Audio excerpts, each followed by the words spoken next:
Our Father in heaven, we say thank you for today. We say thank you for new blessing. We say thank you for everything that we have done in our life.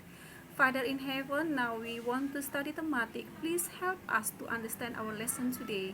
Thank you, Lord. We surrender this time only to your hand. In Jesus Christ's name, we always pray to you. Amen. Okay, everyone, let's prepare your thematic book. Kita akan belajar dari subtema yang kedua, pembelajaran 5 dan 6 dari buku 4B. Oke, semuanya sudah mempersiapkan buku tematiknya. Oke, Teacher Reda berharap dari pembelajaran kita hari ini kamu dapat mengerti. Oke, tema kita masih tetap berbicara selalu hemat energi. Hari ini kita belajar dari subtema yang kedua, pembelajaran yang kelima dan keenam. Oke, tujuan dari pembelajaran kita hari ini yang pertama, Teacher Reda berharap kamu dapat untuk menjelaskan pemanfaatan batu bara. Dan yang kedua, kamu dapat untuk mempraktikkan perilaku hemat energi. Perhatikan berikut. Oke, kita akan mencari informasi tentang menjelaskan manfaat batu bara. Oke, kamu bisa membuka buku tematik kamu dari halaman yang ke-68 sampai dengan 69. Oke, semua sudah membuka bukunya? Oke, kita akan membaca ya, memperhatikan teks, kita akan mencari informasi. Nah, dari teks kita hari ini, batu bara merupakan bahan bakar fosil. Oke, batu bara terbentuk dari endapan organik berupa sisa-sisa tumbuhan yang tersimpan dalam tanah selama ratusan juta tahun yang lalu. Batu bara adalah batuan yang mudah terbakar. Oke, kemudian hari ini kita akan belajar bagaimana proses pembentukan batu bara tersebut. Dan ya, gambar berikut ada beberapa faktor yang harus kita perhatikan. Oke, pembentukan terjadinya batu bara yang akan kita pelajari. Yang pertama, dia membutuhkan waktu ya. Yang kedua, ada suhu dan tekanan, dan yang ketiga adalah selanjutnya proses awal, bagaimana terjadinya batu bara itu.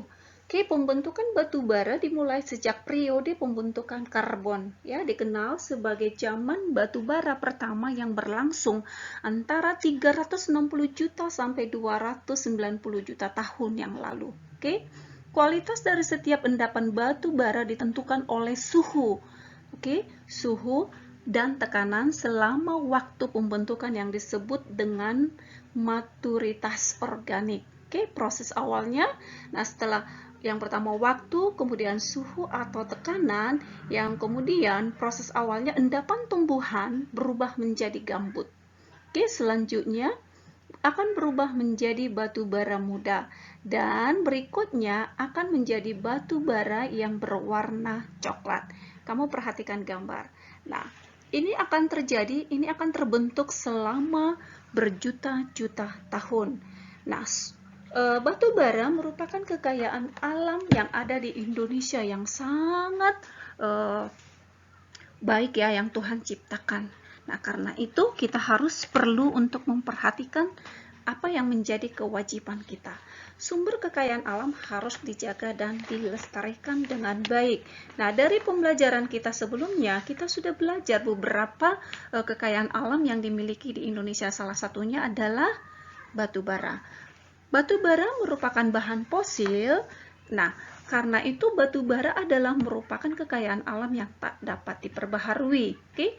Batu bara merupakan bahan bakar fosil yang diperoleh melalui proses penggalian dan harus dibakar agar menghasilkan uap panas untuk digunakan sebagai pembangkit tenaga listrik.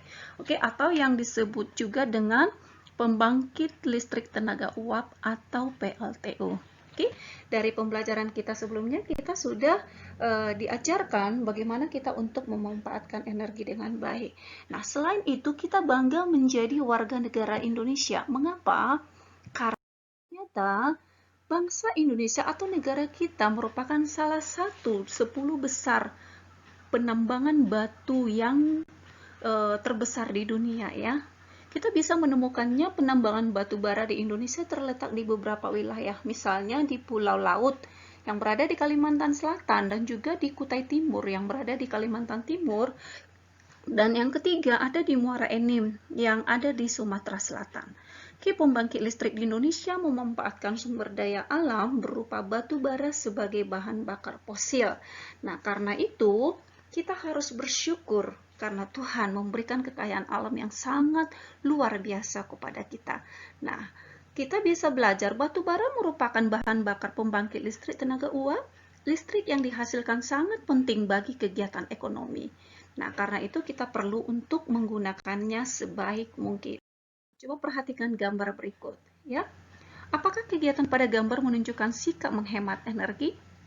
Apa yang terjadi jika semua orang memiliki kebiasaan berperilaku menghemat energi seperti pada gambar? Apakah kamu melakukan hal yang sama? Ya, pasti. Teacher Roida percaya itu kamu adalah anak-anak yang dapat menunjukkan sikap hemat energi.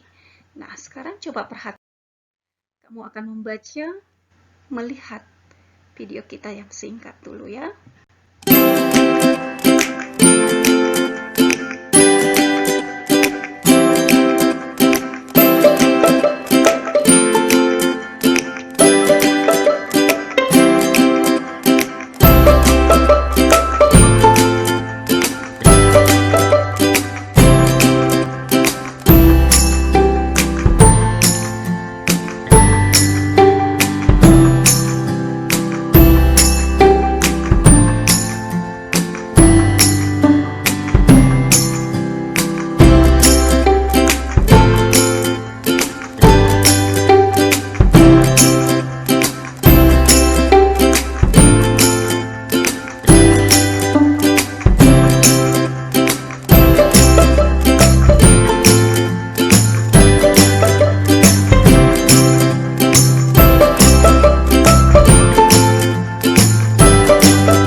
Oke, dari video tersebut dapat kita simpulkan bahwa contoh perilaku hemat energi, yang pertama kamu dapat menggunakan ya bersepeda ketika bepergian ke jarak yang dekat.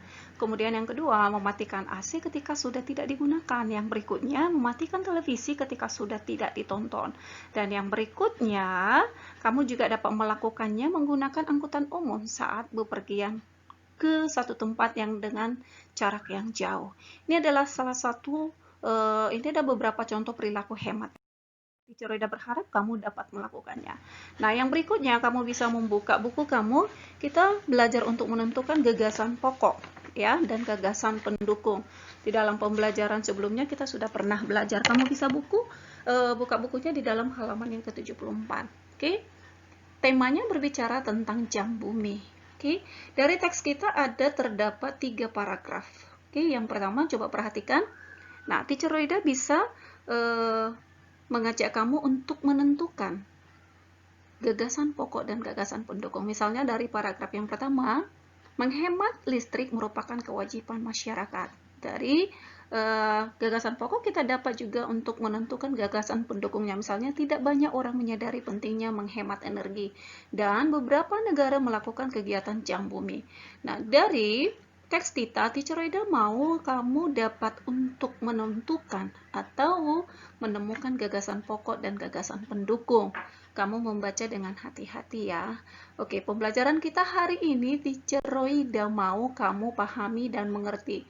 Sampai di sini dulu pembelajaran kita ya. Dan kamu akan bertemu di dalam pembelajaran yang berikutnya. Thank you and God bless you all. Bye-bye.